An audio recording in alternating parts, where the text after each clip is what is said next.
Atas laporan Anda, Jurnalis Kompas TV, Claudia Carla dari KPU Jakarta Pusat. Dan saudara, DPR RI hari ini mengesahkan pimpinan KPK dan Dewan Pengawas KPK periode 2024-2029. Dalam rapat paripurna yang digelar Kamis pagi, DPR RI resmi mengesahkan 5 pimpinan KPK terpilih dan Dewas KPK dalam rapat paripurna yang dipimpin Ketua DPR RI Puan Maharani. 4 pimpinan KPK terpilih hadir yakni Setio Budianto, Fitroh Rohcayanto, Ibnu Basuki Widodo, Agus Joko Pramono, dan Johanis Tanak. Sementara 5 Dewas KPK terpilih yakni Beni Joshua Mamoto, Ciska Mirawati, Wisnu Buaroto, Gus Rizal, dan Sumpeno. Setelah disahkan, selanjutnya Ketua DPR akan berkirim surat ke Presiden. Pemilihan Capim dan Dewas KPK dilakukan lewat mekanisme pemungutan suara oleh Komisi 3 DPR.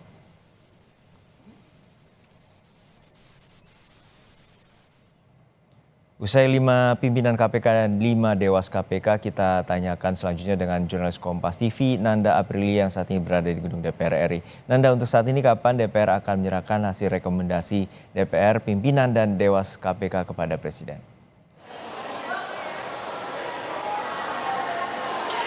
Selamat siang Juno, itu tadi yang kita tanyakan kepada pimpinan dari DPR RI, salah satunya adalah Ketua dari DPR RI. Namun terkait dengan hal tersebut, ini akan disampaikan lagi khususnya kepada media. Nah, kalau menjawab dari sisi KPK-nya di sini khususnya untuk pimpinan KPK terpilih, tadi kami coba untuk mewawancarai tentunya Ketua KPK terpilih Setio Budianto selesai disahkan begitu ya menjadi pimpinan KPK untuk periode baru 2024-2029. Yang menyatakan bahwa kalau menurut undang-undang yang berlaku, memang kalau untuk anggota KPK atau pimpinan KPK saat ini akan akhir masa jabatannya di tanggal 20 Desember nanti.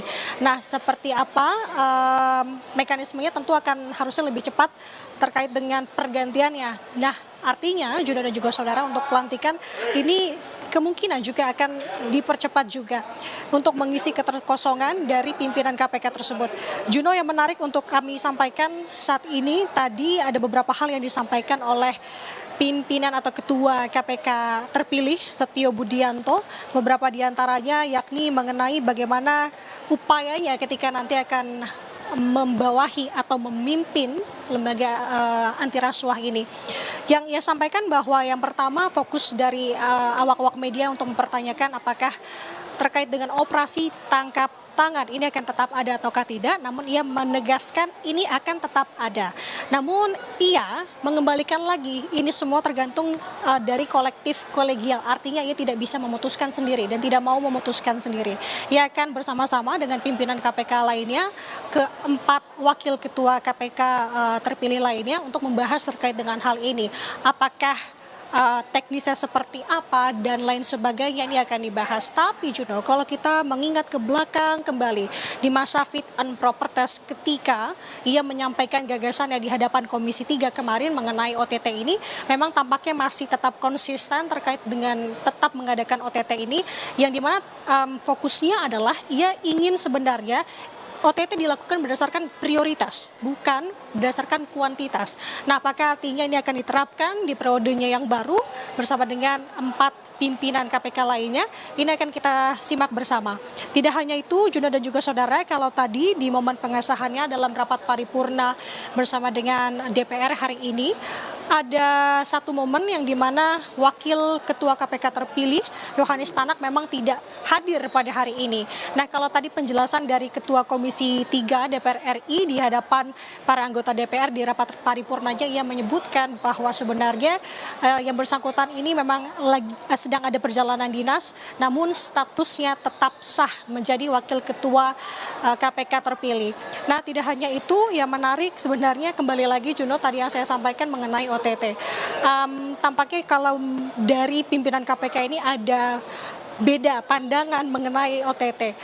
Ketua KPK terpilih Setio Budianto menginginkan OTT tetap ada. Namun Wakil Ketua KPK terpilih di sini Johanis Tanak ini ingin menghapuskan OTT karena dianggap ini sudah tidak sesuai dengan KUHAP. Nah, tadi kita tanyakan juga terkait dengan hal tersebut, lantas bagaimana langkah ke depannya jika memang adanya beda pendapat seperti itu. Namun ia sampaikan kembali, ia tidak bisa menyampaikannya saat ini. Tentu harus ada musyawarah bersama, penentuan bersama nantinya yang kita sama-sama akan menunggu.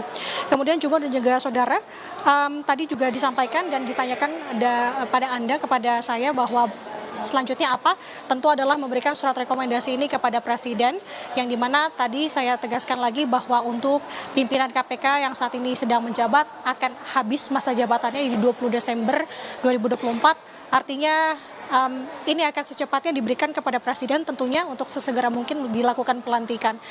Juno dan juga saudara, yang bisa saya sampaikan kembali adalah terkait pimpinan KPK terpilih. Tadi saya sudah sampaikan bahwa pimpinan atau ketua terpilihnya adalah Setio Budianto.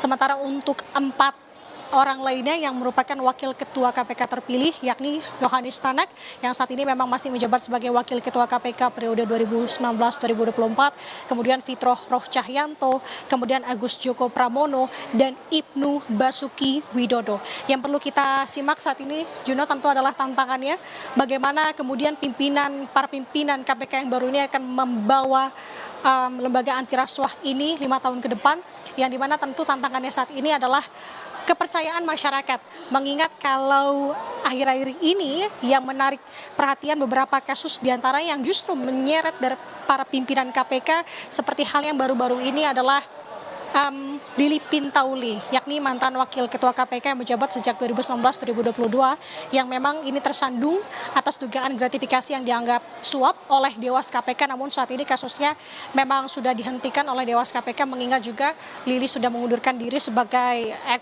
atau wakil ketua KPK. Yang terbaru, Juno, dan kita sama-sama tahu adalah kasus dari Firly Bahuri, yakni ex ketua KPK yang terseret kasus dugaan pemerasan terhadap ex Menteri Pertanian Syahrul Yassin Limpo. Bagaimana pimpinan KPK yang baru akan membawa KPK khususnya baik di internalnya ataupun juga mengembalikan kepercayaan dari masyarakat terkait dengan kasus-kasus itu. Satu, pertama tentu juga bagaimana tantangan-tantangan ke depannya. Kita akan sama-sama menunggu, sama-sama juga menanti, khususnya yang terdekat adalah terkait dengan pelantikan para pemimpin KPK yang baru untuk periode 2024-2029. Sementara demikian, Juno, yang bisa saya sampaikan, kembali ke studio.